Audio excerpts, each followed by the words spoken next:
Did you see the Drake and Lil Yachty interview promoting Yachty's new sunglasses? No, I haven't. You haven't? No. So in there, I thought like they had it separated into chapters, and the one that like caught me off guard the most was Drake talking like he's trying to find his graceful exit out of the game. Like to me, I think that means he's trying to figure out what he wants that last album to sound like. And obviously, we know like when rappers retire, we're still gonna get features, we'll still get them popping in here and there. But to think about him taking that huge step back, I started to think of like, oh man, I'm gonna miss Drake from the music game. And then I was like, well, which Drake? Like, am I gonna miss him singing? Am I gonna miss him rapping? Like, which version of him am I really gonna miss the most? You know what I mean? That's a good point. And for me, one of my favorite versions of Drake has got to be that 2 a.m. vibe. Ooh. Where he makes it feel like he was in the studio at 2 a.m. by himself and just spit a bar with no one listening, no one there to judge, right? And so he's just being vulnerable, he's being open. Like I think of the song Can I, right, on Care Package. I think of The Motion. I think of Motion, yes. And then it gets me thinking to Views in 2016 and thinking of the song 9. Turn a 6 upside down, that's a 9 now. Think of that song. I think of how that whole album, which has no skips, by the way, in my opinion, no skips, is him being vulnerable the entire time.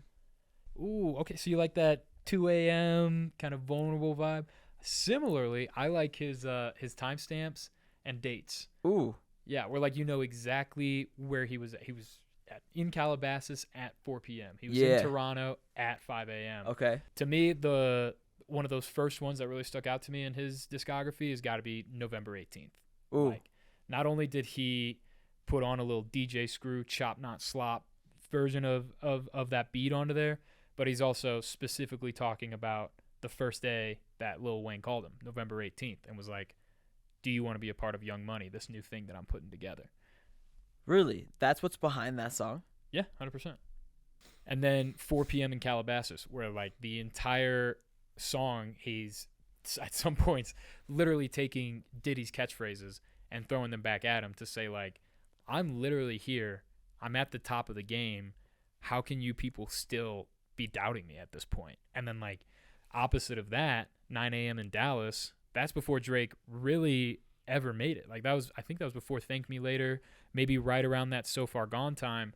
But in that song, he's almost saying he hopes to make it to the top of the game. And so to look at him now as, you know, a legend, not just in hip hop, but in music in general, to go back and to know exactly at that time, 9 a.m. in Dallas, that he was writing this song of like, man, I really believe, I'm pretty confident that I'm going to make it to the top. But still at this point, it's essentially a dream. Another one I got to say is that Loverboy Drake. I got to say, you know, it's Best I Ever Had. Oh. It's Hold On, We're Coming Home. You know what I mean? Oh, yeah, absolutely. Where he's talking about just being corny. Yeah, you know? Like, come on, I'm coming for you, baby. I'm going to get there. Like, come on. Lose You on More Life. Yep, 100%. You With Me on Views. Oh, very underrated, very underrated. And then Since Way Back on More Life. Ooh, absolutely. More Life. I'll pick it up there. Because my next favorite Drake version is definitely, it's the one he gets the most hate for, I think. But it's when he takes the different countries' styles, whether it's like the Caribbean, the UK drill, this new like Afro beat that he was exploring on Honestly Nevermind. And what sticks out to me with that is, you know, Get It Together off More Life with Passion Fruit as an honorable mention.